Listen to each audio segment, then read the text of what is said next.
In our previous videos, we focused on the younger years in the life of Lee Harvey Oswald, culminating in his end to attendance in the public school system in Texas and him signing a 3-year enrollment contract with the United States Marine Corps. We will now focus our attention on what occurred during the time Oswald was in the Marine Corps. Where did he train? What special training did he receive, and where was this training done? Where was he stationed? And finally, his eventual discharge from the Marine Corps. After Oswald signed his enlistment contract, he had to report to the Marine Corps Recruit Depot in San Diego, California. He traveled by bus from Texas to San Diego, arriving on October 26, 1956. His initial MOS, or military-oriented skill, was aircraft maintenance repair. Basically, he would be training to become an aircraft mechanic. But before any recruit can take part of any sort of specialized or advanced training, they have to first make it through boot camp. For some, they wash out and never become an actual active duty soldier. Not so for young Lee Harvey Oswald.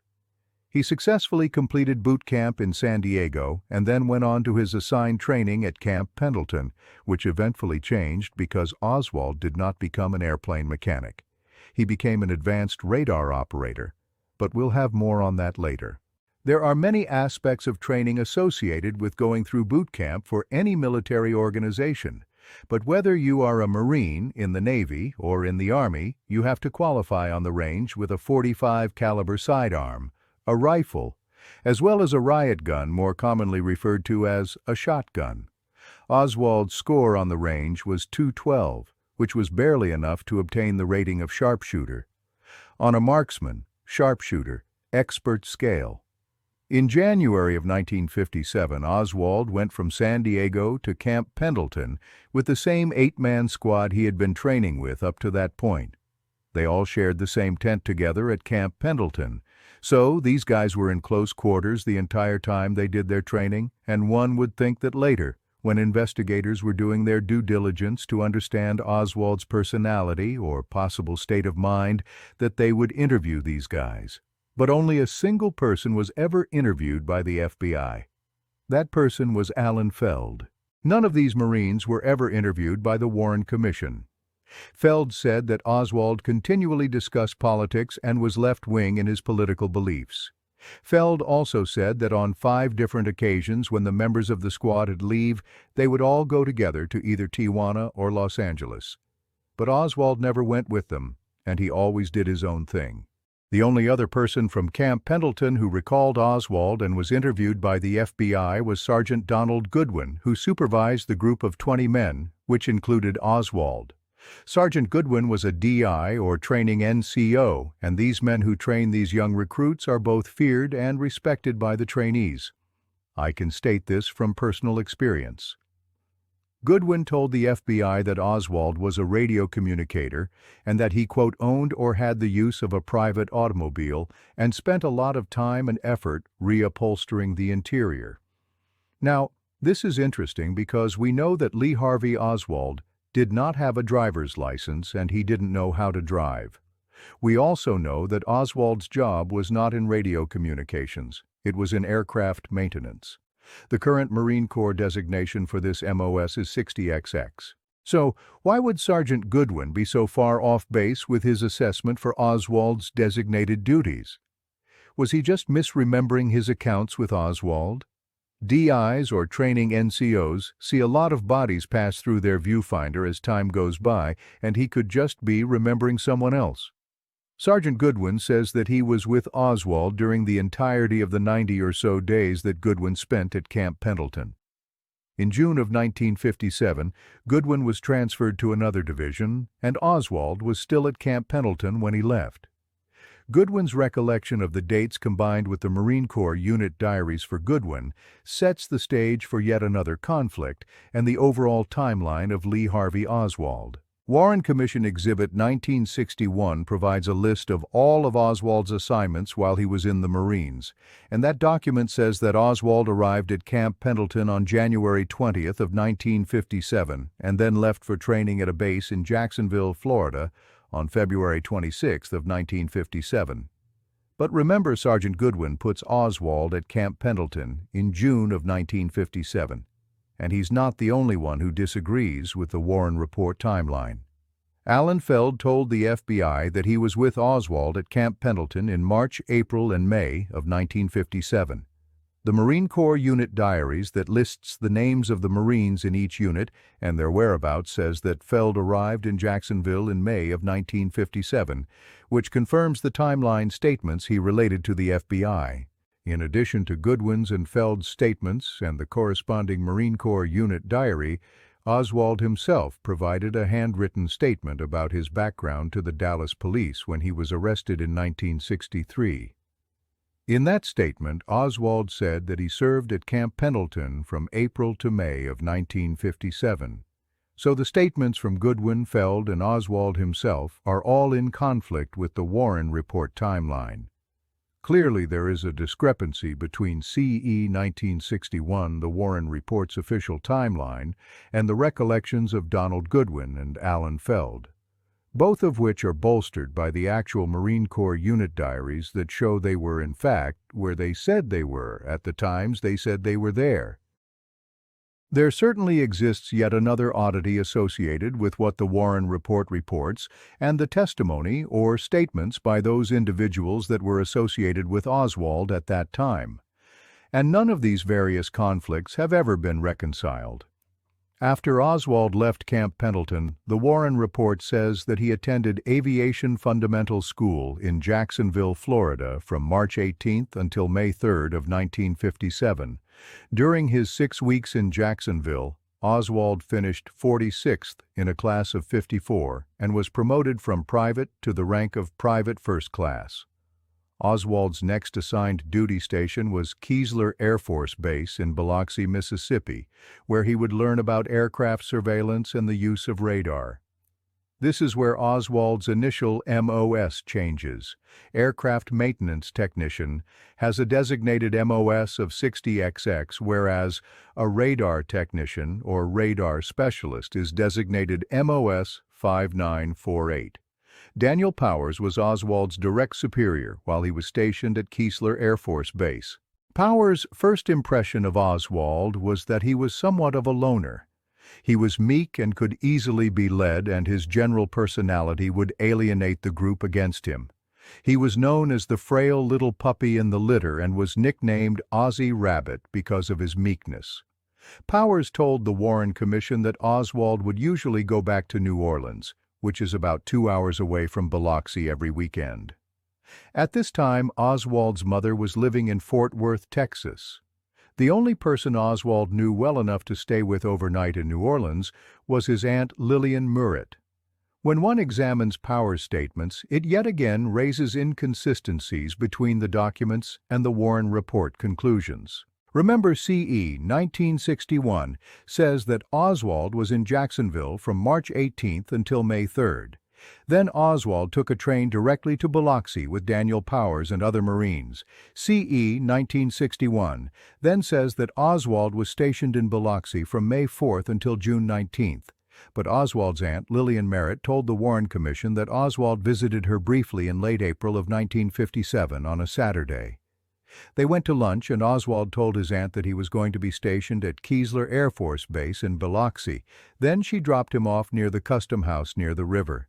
She added that Oswald never came to visit or wrote any letters while he was stationed at Keesler. This adds even more confusion because Oswald was gone most weekends, according to his supervisor Daniel Powers. Yet Lillian Murrett says that he wasn't visiting her on those weekends. Once again, we have a discrepancy in the timeline. The train from Jacksonville to Biloxi was a straight shot. There was no time off between the two bases, so it's not possible that Oswald could have gone to visit his aunt in April of 1957, unless he drove there from Jacksonville to New Orleans and back, which is 450 miles each way. But given that Oswald said nothing to his aunt about Jacksonville, and there's no evidence that Oswald had access to a car, that doesn't seem to make any sense either. The easiest thing to do with all of this information would be to simply write off Lillian Merritt and say that she's wrong about the date of this visit, but she's actually looking at Oswald's diary to refresh her recollection while she's testifying about that. Some clarity can be provided by looking at the Warren Commission testimony of Lillian Moret.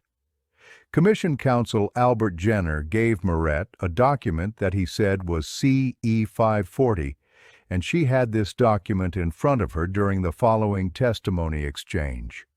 Jenner: Commission Exhibit 540 has a series of pages reported to be photostatic copies of the diary or the memoirs of Lee Harvey Oswald written in his hand and found by Dallas police in his room. Lillian Moret: Well, here's one that says he was... You see, when he stopped in that Saturday, we didn't know where he was going, but he said he was going to be stationed at Keesler Field. Researchers have tried to find the diary that Lillian Moret was referencing when she said, "Here's one," because it sounds like she's referring to a specific diary entry of Lee Harvey Oswald. It would be quite beneficial if we knew what she was looking at that made her say, "Here's one." But unfortunately, Jenner describes this as CE 540, and the exhibit that is CE 540 is definitely not a diary. So, in addition to the question about where Oswald was on weekends in Biloxi, and whether he actually visited his aunt in New Orleans before going to Biloxi, we have major inconsistencies in the Marine records themselves, as pointed out by the Warren Commission testimony of Daniel Powers. When Powers showed up for his Warren Commission testimony, he brought his actual written travel order documentation with him to the interview. Powers then read into the transcript a few key identifying numbers: 33rd, 83rd Student Squadron, course number AB 27037, class number 08057, Military Occupational Specialty 6747.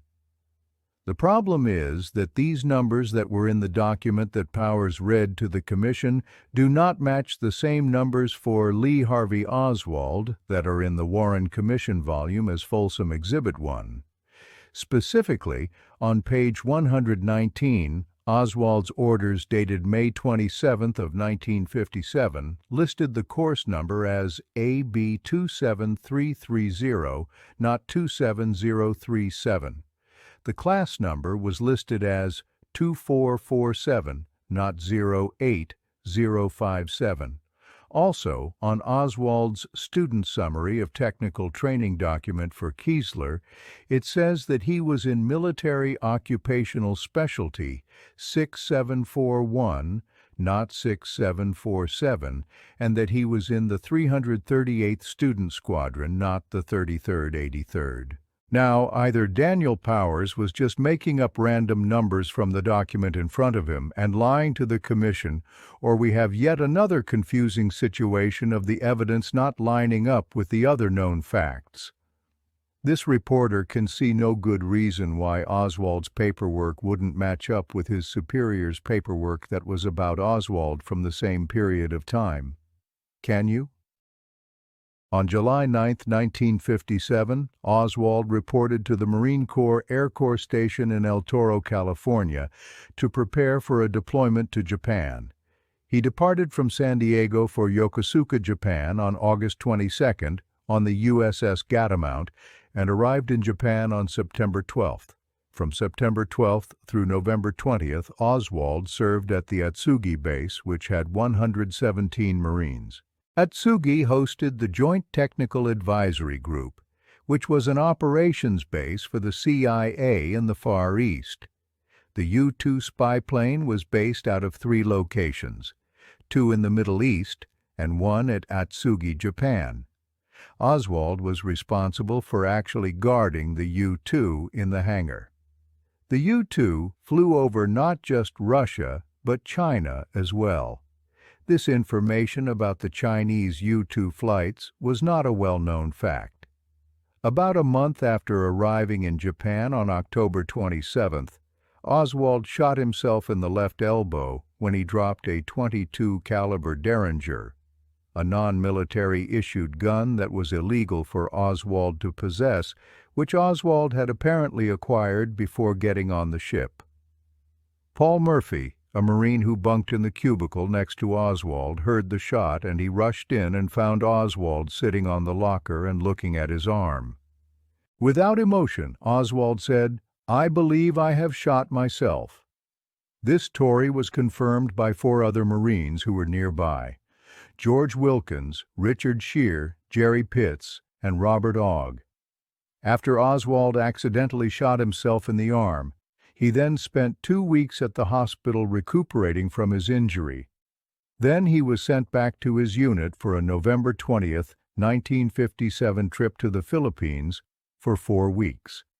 During this time, Oswald was promoted to the rank of corporal while he was assigned to a temporary radar station near Subic Bay in the Philippines. On April 11th of 1958, after Oswald had returned to Atsugi, Japan, he faced a delayed punishment for the incident he had with the Derringer from almost 6 months earlier. He was court-martialed and found guilty for having the unauthorized gun, which was only discovered because Oswald accidentally shot himself. Oswald lost his recent promotion to corporal and was sentenced to 20 days of hard labor, which was suspended as long as Oswald stayed out of trouble. Now, unfortunately for Oswald, he wasn't able to maintain good behavior for very long. On June 20th, Oswald almost got into a fight with Sergeant Miguel Rodriguez, who Oswald thought had been responsible for him having to work kitchen duty in the Philippines, which Oswald hated. While they were at the Bluebird Cafe in Yamato, Japan, Oswald accidentally spilled his drink on Sergeant Rodriguez, which led Rodriguez to stand up and shove Oswald. At that point, Oswald, who admitted that he was rather drunk, asked Rodriguez if he wanted to take it outside to go fight. This incident led Oswald being court-martialed yet again on June 27th for using provoking words toward a superior non-commissioned officer. He was sentenced to 28 days of hard labor and a $55 fine. He also had to serve another 20 days of hard labor, which had previously been suspended from the accidental Derringer discharge incident. The next stop for Private First Class Oswald was most likely Taiwan, although, as you will discover, Oswald's time in Taiwan is the most disputed period of time during his Marine service. One night, while on guard duty in Taiwan, Oswald began firing his rifle at shadows in the woods.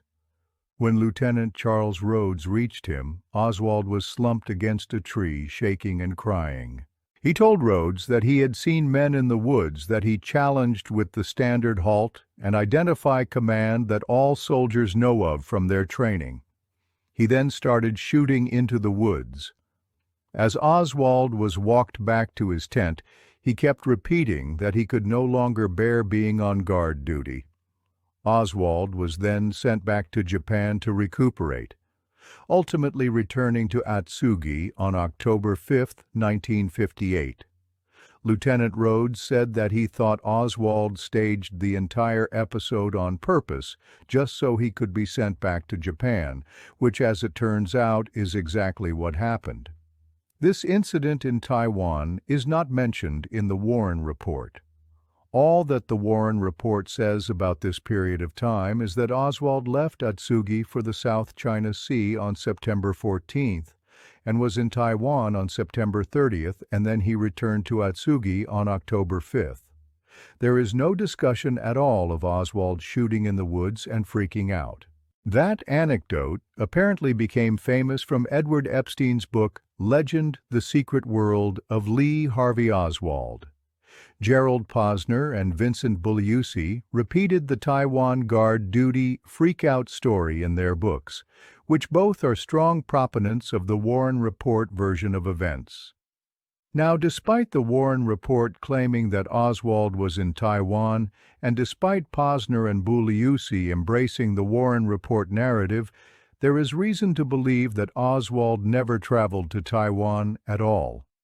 On September 16, 1958, 2 days after the Warren report says Oswald left Atsugi for Taiwan, medical records show that Oswald saw the senior medical officer at Atsugi, Captain Geranium, about a painful urinary discharge that he was having. Captain Geranium diagnosed Oswald with gonorrhea and prescribed 3 days of penicillin. Oswald had the clap. Oswald was again treated for gonorrhea on September 20th, September 22nd, September 23rd, and on September 29th. All of these medical records also have Oswald's identification number on them, 1653230. So we know they're talking about Lee Harvey Oswald. So what exactly is going on with all of this? Oswald had gonorrhea, and he received treatment for it at the hospital on the Atsugi base from September 16th through September 29th. These medical records are not compatible with the timeline of Oswald's whereabouts provided by the Warren Report in their Commission Exhibit number 1961, which shows all the locations and corresponding dates of where and when Oswald served in the military. The problem here is that there's strong evidence that Oswald really was in Taiwan at the time, just like the Warren Report says. In addition to CE 1961 and the witnesses author Edward Epstein interviewed, we have the Marine Corps Unit Diary number 151-58, which shows that Oswald and his unit departed from Japan on September 14th aboard the USS Catamount. Once he was in the Soviet Union, Oswald told journalist Priscilla Johnson that he had spent time in Formosa while he was in the Marines. Formosa is the older name for Taiwan. On top of that, there are multiple declassified naval messages saying that Oswald served in Taiwan. Putting all of this together, we have medical documents that show Oswald was receiving treatment in Atsugi on 5 occasions during the time he was supposed to be at sea or in Taiwan. But we also have lots of internal military documents that show Oswald was, in fact, in Taiwan, which is what the Warren Report relied on. We then have the memorable story about Oswald freaking out while he was on guard duty and shooting wildly into the woods, which is the cherry on top that is supposed to show that Oswald was in Taiwan. Here's where the "was Oswald in Taiwan or wasn't he" dilemma gets even wilder. In 1978, investigators for the House Select Committee on Assassinations found out about the medical records showing that Oswald received treatment for gonorrhea in Atsugi when he was supposed to be in Taiwan. So the HSCA Chief Counsel Robert Blakey wrote to Secretary of Defense at the time, Harold Brown, and asked, quote, during which periods was Oswald separated from his units overseas because of hospitalization. Blakey then explained the basis of the question, which was the conflicting evidence between the medical records showing Oswald at Atsugi and the Marine Corps Unit diaries, which showed that he was in Taiwan at the same time. A few weeks later, the Department of Defense responded by saying, quote, Oswald did not sail from Yokosuka, Japan on September 16, 1958. He remained at Naval Station Atsugi as part of the MAG-2 Rear Echelon.